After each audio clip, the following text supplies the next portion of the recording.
Just about a year ago in this very space, I began this podcast with a message about authenticity. That was the word that sparked this show. I felt as though I had been slowly drowning for years, if not decades, in the rising tide of an indefatigable and comprehensive contrivance. A life being dragged into a dark ocean of bullshit by the rip current of aggressive indifference to meaningfulness. Well, would you look at that?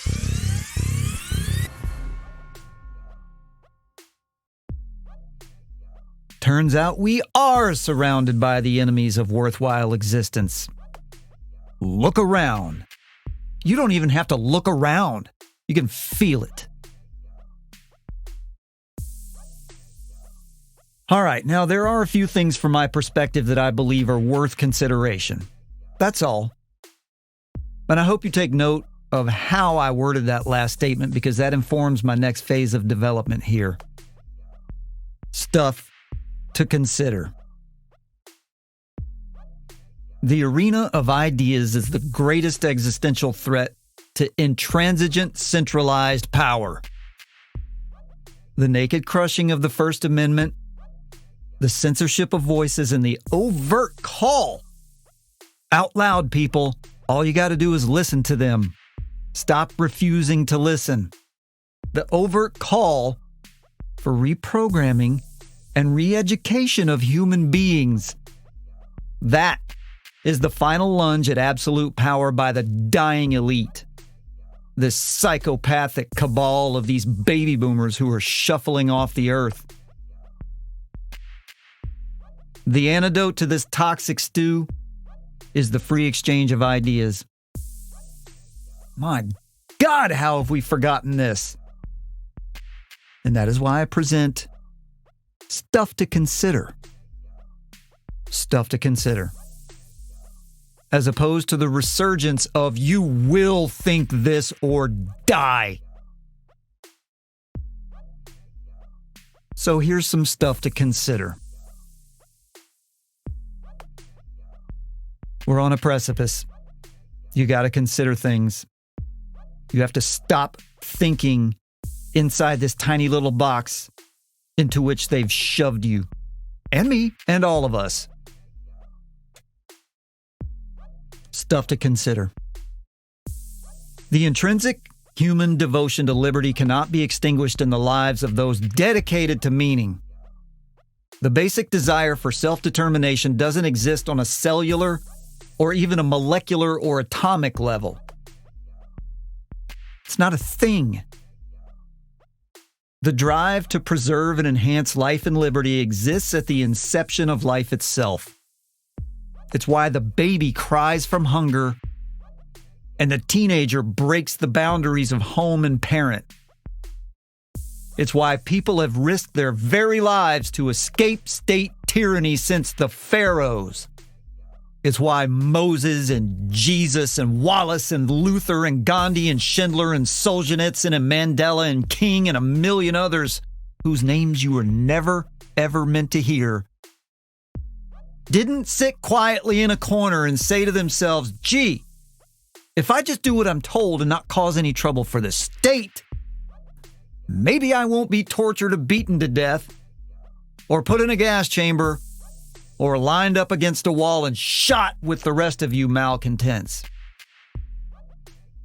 They assumed the risks of their actions because they all shared a belief that great meaning is manifested in existence.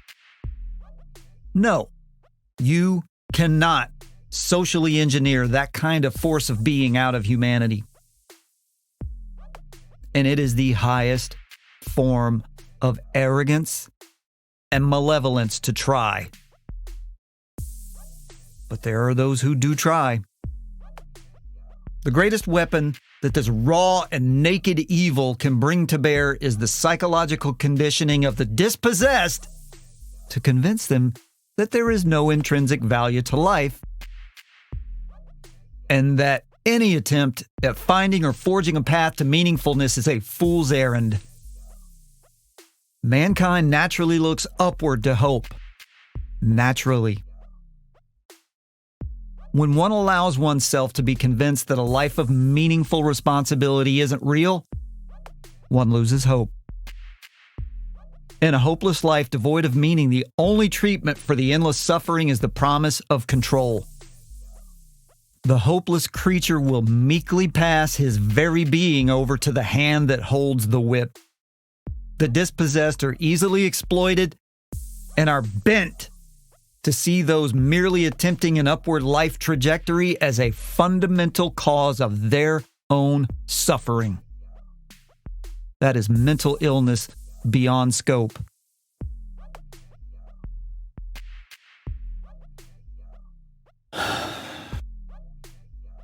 And to the unfolding current events, the citadel that has protected the pillars of liberty for 2.5 centuries has been surrendered to evil.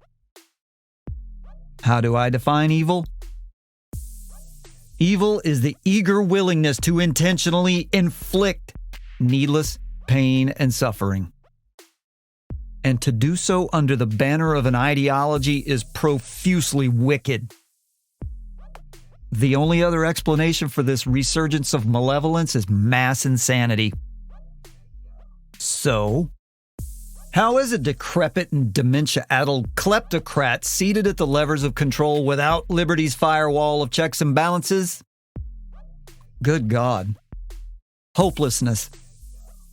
America is dead at the feet of psychopaths and a cultural cross-section of nihilistic minions programmed by social media.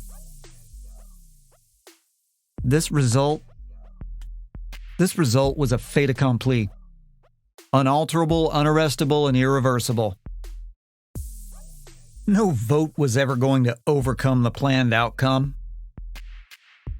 A plan contrived by a relative handful of the wealthiest humans on Earth and executed very well, but executed by witless drones with their noses dutifully buried in the glow of their handheld slave masters. Millions of dopes convinced they can pet a tiger. It's incomprehensible to a thoughtful person that the immoral, anti-human atrocities and ideologies of the 20th century have found new fertile soil in which to take root. Yet here we are. A generation has learned a carefully constructed version of alternative world history from academic sociopaths. They never had a chance. Because the backstop to societal collapse, the nuclear family, has been under relentless assault for a century, and they finally surrendered. Ask a group of kids in 1990 what they want to be, and the answers are multiple and varied. Farmer, race car driver, astronaut, boat captain, pediatrician, attorney, mother, father, vet, soldier, and on and on and on. Today, ask a group of kids what they want to be. YouTube star. That's about all you need to know regarding the impact of shoving smartphones and social media into the faces of unwitting and innocent children. Though the concept of America is over for the dispossessed and unpowerful, that's us. Anyone still standing for individual liberty, they're the dispossessed. You cannot give up hope. You can't.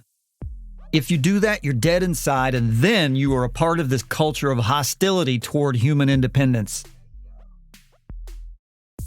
Remember, hope and freedom are not possessions. They aren't exhaustible commodities or resources. They cannot be taken from you. But you can be coerced into surrendering them out of fear. You need to remove the physical, spiritual, and intellectual clutter from your life. Remember the Semper concept and Semper triad? The times ahead of us are why you take care of your body, mind, and spirit. Because it's going to be excruciating, and any weakness in your foundation will be your fatal flaw. Be mindful, be fit, be authentic. Be forthright and honorable with yourself and with others. Be smart at all times, and when needed, be still and be quiet. You are no good to anyone if red flags are waving all around you. We no longer have the protection of the law to adjudicate right and wrong. It's gone. For 20 years, it's been an illusion at best, and now the mask has come off. The only skill you need to possess to see the future is to listen to the words they say. After decades of moral erosion, are you still telling yourself that what they say is just talk? Talk. Pay attention. You have been deemed unworthy of your existence by a ruling class. And we've witnessed the fateful history of those deemed unworthy of life. Be aware of the paradigm. You must conduct yourself with morality, fortitude, and discretion at all times. If you are immoral, you have lost. If you allow fear to control you, you have lost. If you act without caution and judgment, you have lost. If you lose, you become an intentional generator of needless suffering. Then you are the very worst kind of evil. What you must remember beyond all else is that there are still pockets of light around the world. You are not alone. The most effective weapon darkness brings to bear is the power of isolation. We must find one another, support one another, and unite with one another. It's going to be uncomfortable. And likely, I'm 52 years old. It's likely that I'm going to die in this discomfort. This is a 100-year fight. But an existence rooted in meaning was never promised comfort, only the burden of responsibility. Take care of one another.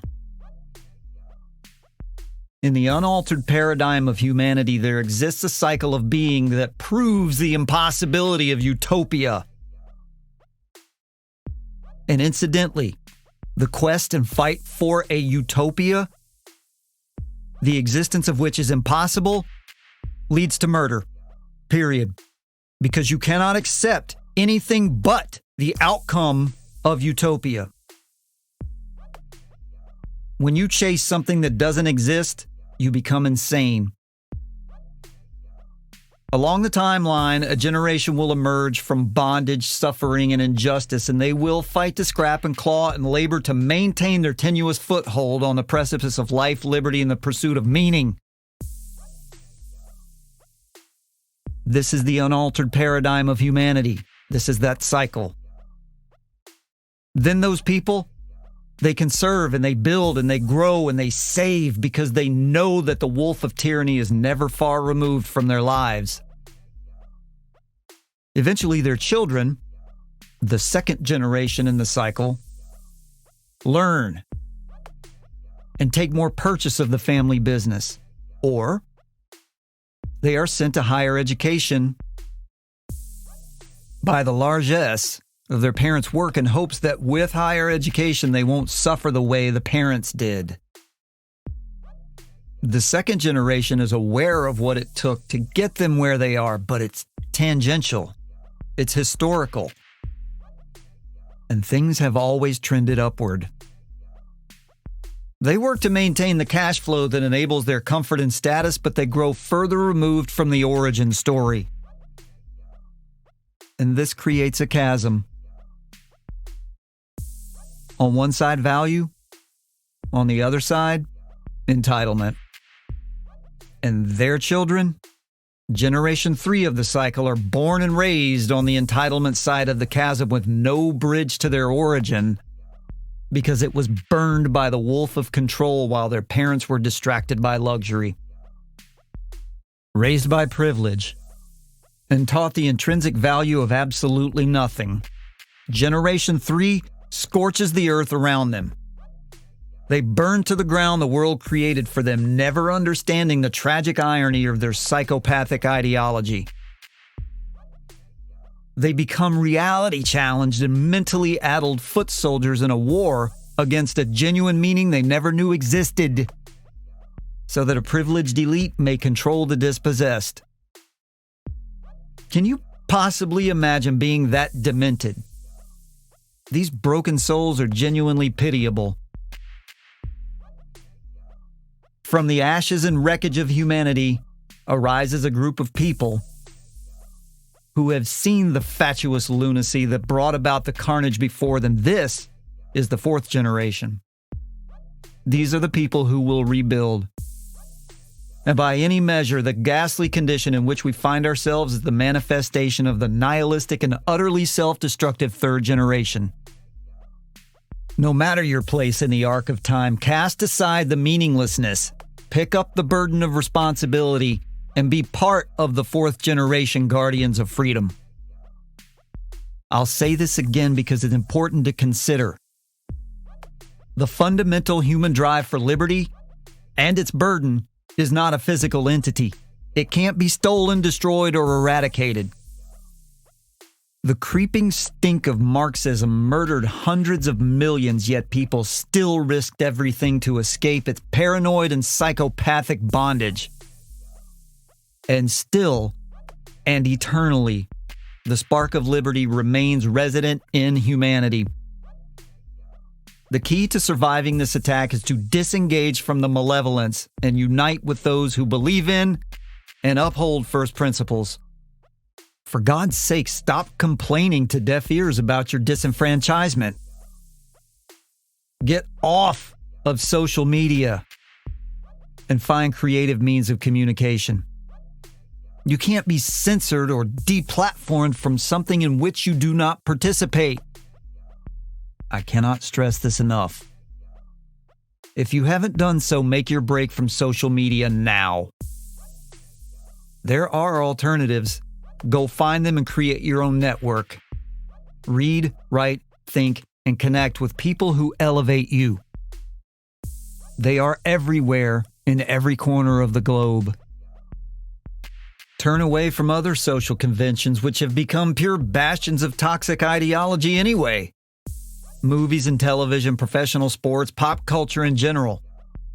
Again, no one said this would be easy. And if you shout against tyranny but are unwilling to bear the discomfort of protest, then lie down in your shallow grave and stop wasting our time. The bottom line is that when decent people disengage from the machine, the only thing remaining to sustain it is its own malevolence. In the end, an incoherent collection of marauding groups will always end up turning on one another, killing each other and burning down their own weak structures. Take a look at Portland. Step out of the way and let them do it. Look for the pockets of light and go there. Do not be dragged into the darkness of nihilism, hatred, and ideology.